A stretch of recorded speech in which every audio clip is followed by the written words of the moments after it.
Okay, so in terms of setup, a lot of positives from the setup we talked about from lesson 1 and 2 in terms of the posture. We did mention lesson 2 about getting ahead of the ball. You used to do that sometimes.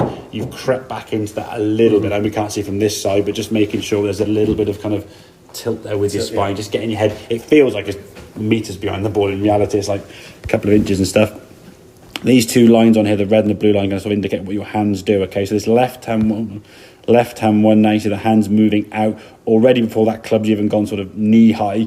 Your hands have moved outside that red line, disconnected away from the body. Club arm now working up very, very steep. Okay, as you then come back in the golf ball now, your club very much sort of steep through your right shoulder there. Okay, club now at this point quite a bit outside the line of the golf ball. Look where your hands are relative to where they started left of that red line, didn't they? So you're now coming the golf ball just chopping down into that quite a lot, which means unless you make an adjustment, you're going to just thud that club in the ground and not get a great outcome. So what then you do is you kind of get used to that angle, used to kind of hanging on the golf club, sort of popping up there a little bit and sort of holding the club face off kind of this way to sort of anti-hook it or anti-thump the ground. And like I say, you got pretty good at doing that. The problem was it's not fixing the fault. As I say, it's just like a pair of shoes have got holes and I just keep putting duct tape around every 2 weeks. Well, yes, every now and then the shoes are going to be fine, but then it's going to keep getting worse and worse and worse. So if we look at the right hand one now, that they're a much better taker, and everything's working more together. It's a much more connected move. Now, yes, the club gets a little bit behind our hands here, and the club head's kind of there.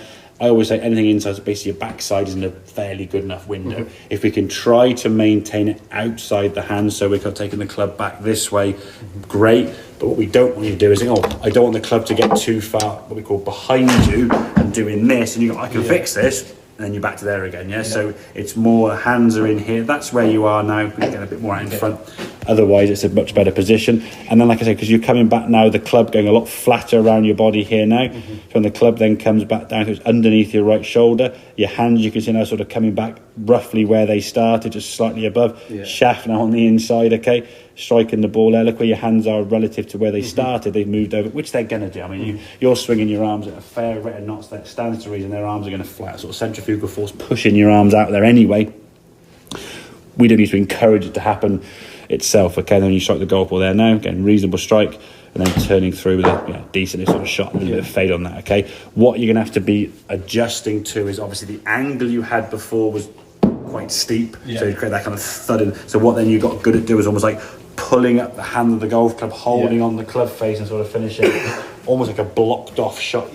Not quite cricket shot, but kind of getting into that sort of mode of swing. Whereas now the club's going around this way. If you do that same kind of rise the handle, miss the ground swing, which sometimes I don't think necessarily golfers are deliberately doing it, as in conscious of it. Just think, okay, well, I'm hitting the ground there now, I've got to do something. And then just things just start happening, and you'll react very simply. Every single shot, whether it's good or bad, there'll be an adjustment. So if you've been used to sort of coming in, say, a little bit out of the line, a bit steep, the hitting of the ground is going to be something you're going to probably not suffer with, but it's going to happen a bit more than you want. Therefore, you make the adjustment. Now you're not having to worry about hitting the ground. You might get a couple of those last shots there, so where you just hold on to the golf club, catch it a bit thin and a bit fadey, but then you'll realise, okay, I don't need to kind of block it off. I can now just let the arm and the club swing, because the club is kind of swinging around this way on the arc, not going out here and then here and then too many moving parts. Okay, makes sense. Good. Have a couple more then, buddy, and we'll see how they go from there. Okay.